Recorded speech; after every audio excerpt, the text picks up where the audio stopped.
നീ ഇപ്പൊ നന്നായിട്ട് ആസ്വദിച്ചു. അത് കുറച്ചുകൂടെ കഴിഞ്ഞാൽ ഇന്നലെ ജായത് നെക്സ്റ്റ് പോയപ്പോ ഒരു കാര്യം പറയാണേ. അത് പാകിസ്ഥാനാ? എന്താലേ നമ്മളൊക്കെ എത്ര കഴിഞ്ഞിട്ട് ആ ഫ്ലാഗ് ഒക്കെ പഠിക്കാൻ തുടങ്ങിയത്. അങ്ങനെ ഓരോ കാര്യങ്ങളും ഇപ്പത്തെ കുട്ടികളെ വെച്ച് നോക്കുമ്പോ നമ്മളൊക്കെ ഭയങ്കര ബാക്കിലോട്ടായിരുന്നില്ലേ. ഇപ്പൊ ഉള്ള കുട്ടികൾക്ക് എല്ലാ കാര്യങ്ങളും അറിയാം. അതായത് നമ്മൾ പഠിപ്പിച്ചു കൊടുക്കണമെന്നൊന്നുമില്ല.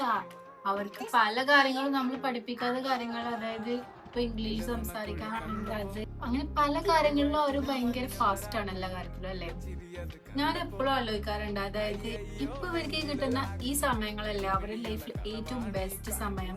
നമ്മൾക്കൊന്നും ആ സമയത്ത് അറിയണ്ടായിരുന്നില്ല. ഇപ്പൊ അവർക്കും അറിയില്ലല്ലോ ഇതാണ് അവർക്ക് കിട്ടുന്ന ബെസ്റ്റ് ടൈം. വർക്കില്ല, പഠിക്കാനില്ല, ഇനി കുറച്ച് കഴിഞ്ഞാൽ പഠിക്കാനാവും, ബിസി ആവും, കളികളാവും, അങ്ങനെ പലതും ആവും. ഇപ്പൊ ഈ കിട്ടുന്ന നിമിഷം നമ്മൾ മാക്സിമം എൻജോയ് ചെയ്യാം അവരോടൊപ്പം.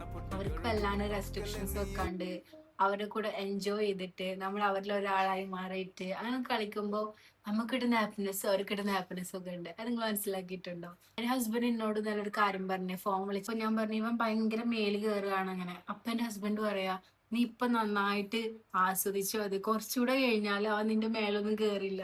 അതൊക്കെ പറഞ്ഞപ്പോ എനിക്ക് ഭയങ്കര ഫീലായി. അതായത് ഞാൻ ആലോചിച്ച്, ശരിയാണല്ലോ, മാക്സിമം ഞാൻ എൻജോയ് ചെയ്യാറുണ്ട്. പക്ഷെ എന്തോ നിങ്ങൾക്ക് അങ്ങനെ തോന്നാറുണ്ടോ ഈ സമയമാണ് ഇവർക്ക് ഏറ്റവും നല്ല സമയം എന്ന്?